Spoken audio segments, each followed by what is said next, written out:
goddamn job and I'll do mine. All right?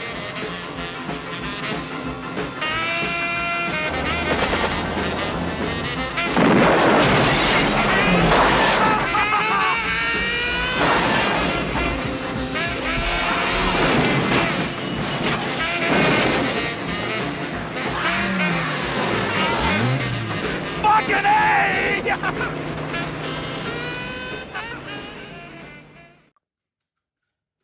Hello everybody, Panther King back here in the Lion's Den, bringing you the second Crazy Ivan episode.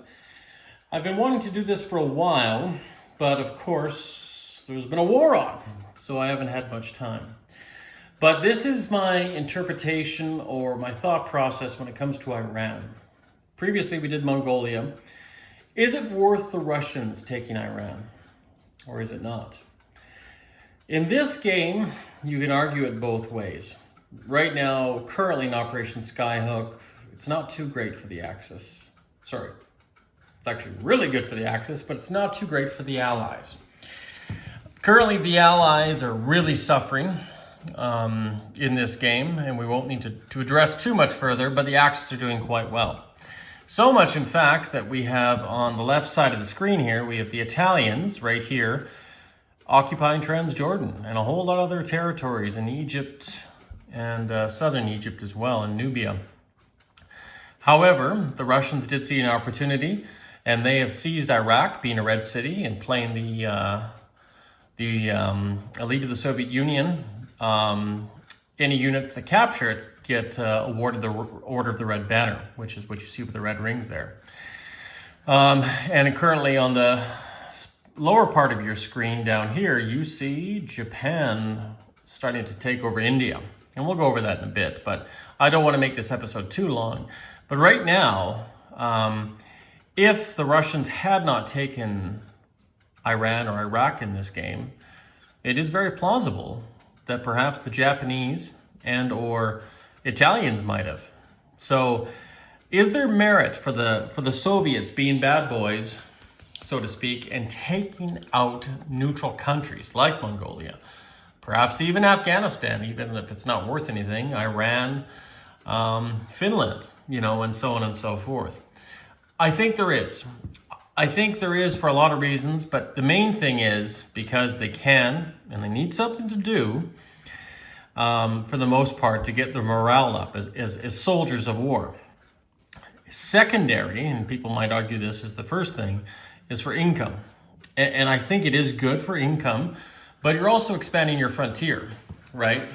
We're expanding our frontier and makes us more susceptible across many different borders here, depending on which territories you take, as well as naval options as well. We're limiting us from able to reinforce this area. And even Iran does not equip with a major port. It's actually got a minor port down here. Now that's good for some things, possibly even Lend-Lease, up to about $3, and the other issue is rail. We don't actually have rail coming into southern Iran, connecting it to Azerbaijan. We have rails from both avenues, from the Asian area and the Northern European area, but we don't actually have a rail that connects the country. So consequently, that's something, it's another investment. But did I make the right decision? Yes. So far, this game I have, and I'll show you why.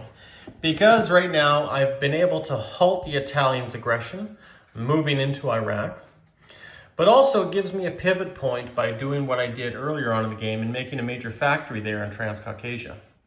Right now, that major factory is up here, and it shows 6 cavalry.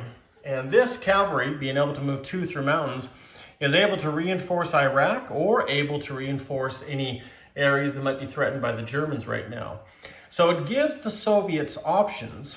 Now, if they didn't, obviously we'd have Transcaucasia and we'd have Turkmenistan, both territories that we'd have to defend, and nothing more. But we're also collecting a total of 5 IPP down here, denying the Axis powers any bonus from IPP, and also denying them in general. And I was hoping that I would be able to help out Allied aggression, or Allied defense more than anything, a little bit better, but of course, Now I'm fighting up against Axis aggression, namely the Italians here in the Mediterranean. But I feel if I can hold in Europe, which is a tall order, and able to send 10-15% of my stuff down here, we can probably not only hold on to these territories till the end of the game, which is by itself 3 victory points, but also kind of secure a pivot point, whether you want to look at General Hand Grenade's Middle Earth strategy or not, giving us options. Perhaps options to beat back the Axis, options to give back territory to the Allies. Gives you some ability to have some control over this war in this area and theater.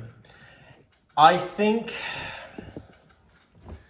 overall, moving into the Middle East is probably vital, but not essential. And I know those are both strong words, but still vital to a possible victory for the Soviets in this game. It gives them more options than negatives. Wintermute did a really good thing on Iran, and you should go check out his channel if you haven't already seen it, about the pros and cons about going into here, and ultimately, what it could lead to, right? Definitely going into Iraq, if it's a neutral country, opens yourself up to the Allies. But technically, you can argue the situation, and I have brought this up to the designers, by taking Iraq from the Axis, which is what was in this case, they were Italian, almost gave me a get out of jail free card to not be attacked by the Allies. Now, people can argue that depending on how you look at the rules, but nonetheless, no matter how you look at it, I don't see why Russia couldn't give it back. And if the Allies go to war over me because I decided to go to war against the Italians and take territory away from them, then so be it. I guess they got a lot of time and money on their hands. But more than likely, if anything, I think they would be very grateful for the Soviets to take it away from the Axis powers, specifically in this case, the Italians, who are doing quite well in this game. But nonetheless, we won't talk too much more about this. I wanted to bring you my opinion whether or not you should do Iran.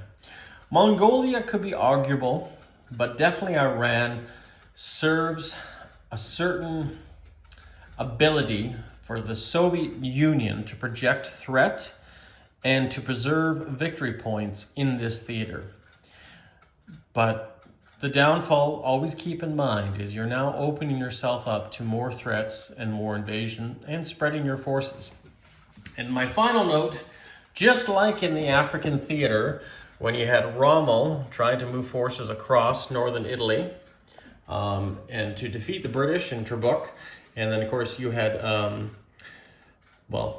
least 3 or 4 British commanders, but mostly Montgomery, attacking Rommel. You had this push and tug along North Africa where your supply lines got shorter for some and longer for others, and vice versa.